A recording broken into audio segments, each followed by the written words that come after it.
How to fix microphone not working on Discord.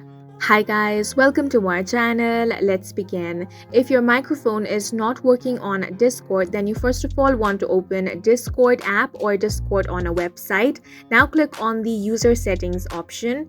From this left hand side panel, you want to scroll down and click on the option of voices and videos.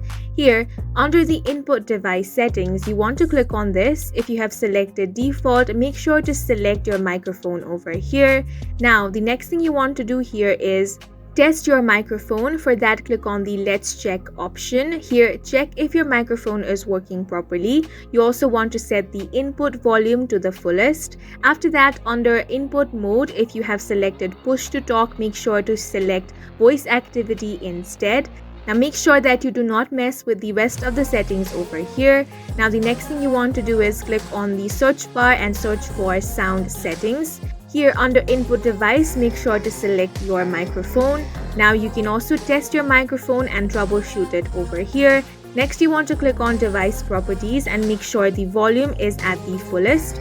If your microphone is disabled over here, you want to uncheck the box that says disabled and then enable your microphone. And with these steps, you will be able to fix the microphone not working issue. And that's it for this video. If you found it helpful, please make sure to hit the like button and subscribe for more videos like this.